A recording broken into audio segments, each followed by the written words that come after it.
प्रभु यीशु मसीह के सामर्थी नाम में आप सबों को जय मसीह की। आज के मनन का भाग हमने लिया है होशे की किताब अध्याय 2 उसकी 19 और 20 आयत लिखा है, मैं सदा के लिए तुझे अपनी स्त्री करने की प्रतिज्ञा करूंगा और यह प्रतिज्ञा धर्म, न्याय और करुणा और दया के साथ करूंगा।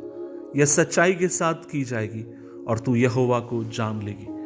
अजीज, जब आप और मैं पुराने नियम उत्पत्ति से लेकर प्रकाशित वाक्य की किताब तक जब पढ़ते हैं, हम देखते हैं परमेश्वर अपने लोगों के साथ अलग अलग रिश्ते में परमेश्वर होकर लोगों से बात करते हैं। कई बार वो एक बाप की जगह होकर बात करता है, जैसे एक बाप अपने बेटे से बात करता है। कई बार वो याजक के तौर पे बात करता है और कई बार आप और मैं देखते हैं कि एक बड़े भाई के तौर पर परमेश्वर बात करता है। कई बार एक अगुवे के तौर पर वो अपने लोगों से बात करता है। और फिर आप और मैं नए नियम में देखते हैं कि प्रभु यीशु ने जैसे एक बार कहा कि मैं अब तुम्हें शिष्य नहीं कहूँगा, मैं तुम्हें मित्र कहूँगा। तो एक मित्र जैसे अपने मित्र से बात करता है, परमेश्वर उस तरीके से आपसे मुझसे बात करता है।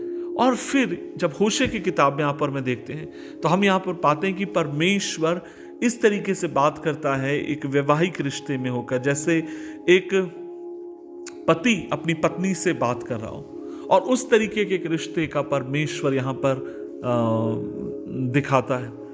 अजीज, हम देखते हैं कि इन रिश्तों में परमेश्वर जब अपने आप को प्रकट करता है, उसका उद्देश्य क्या है? परमेश्वर अपनी भावनाओं को प्रकट करता है और वो चाहता है कि इन सब बातों के द्वारा आप और मैं उसकी भावनाओं को समझें कि वो आपके प्रति, मेरे प्रति कितना अधिक गहरा प्यार रखता है। और ये भी इस बात को लोगों को समझाना चाहता है कि जब आप और मैं उसके प्रति बेवफाई का काम करते हैं तो उससे कितना अधिक दर्द होता है। ये तो इसी तरीके से हो गया, मानो कोई स्त्री अपने पति से प्यार करती हो और वो उसके खिलाफ बेवफाई का काम करे, और तब ऐसे समय पति का दिल टूट जाएगा, या पत्नी ईमानदार हो और पति बेवफाई का काम करे। सो आप और मैं देखते हैं कि उस दर्द को परमेश्वर अपने लोगों को दिखाना चाहता है कि मैंने बार बार तुम्हारे साथ अपनी भलाई दिखाने की कोशिश करी, लेकिन तुमने बार बार मुझे क्या दिया? तुमने बार बार मुझे धोखा दिया। अजीजों, परमेश्वर का वचन कहता है आपको मुझे परमेश्वर के दर्द को समझने की आवश्यकता है। क्या आप इस बात को जानते हैं? परमेश्वर के पास भावनाएं हैं, जैसी भावनाएं आपके पास, मेरे पास, जैसी भावना एक व्यक्ति के पास होती है। और परमेश्वर इन भावनाओं के द्वारा अपने आप को व्यक्त करता है, जैसे एक व्यक्ति का आदर किया जाता है और अनादर किया जाता है।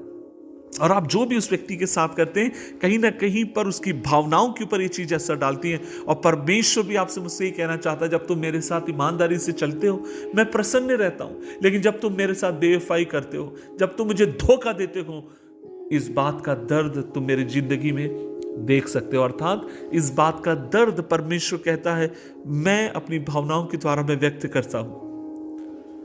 आज मैं आपसे एक बात पूछना चाहता हूं। आपका मेरा कर्तव्य ये है, आप पर मैं उसकी इच्छा को पूरी करें। उसका उद्देश्य ये है कि आप स्वतंत्र रूप से उससे प्यार करें।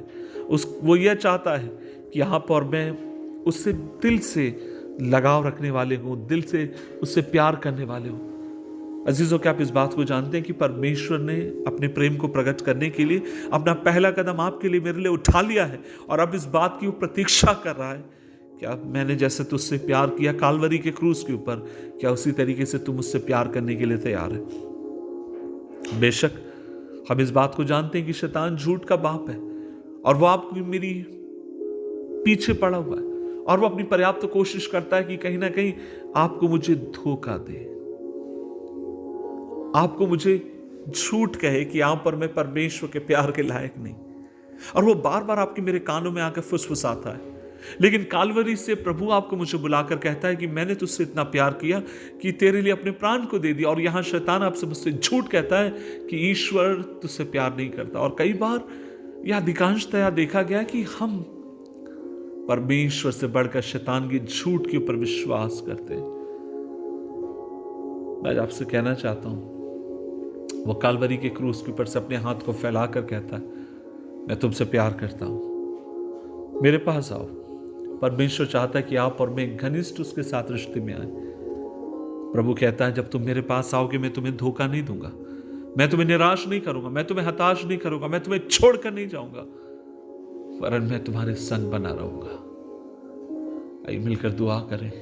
क्या मैं आज सुबह के समय कह सकते हैं, प्रभु जी मैंने बहुत धोखा दे दिया, बहुत आपके विरुद्ध में बात कर ली, लेकिन आज मैं दुआ करता हूं कि प्रभु मैं आपको धोखा नहीं दूंगा, मैं आपके संग रहूंगा, मैं आपके साथ रहूंगा, मैं आपके संग जीना चाहता हूं, आप मेरी मदद करिए।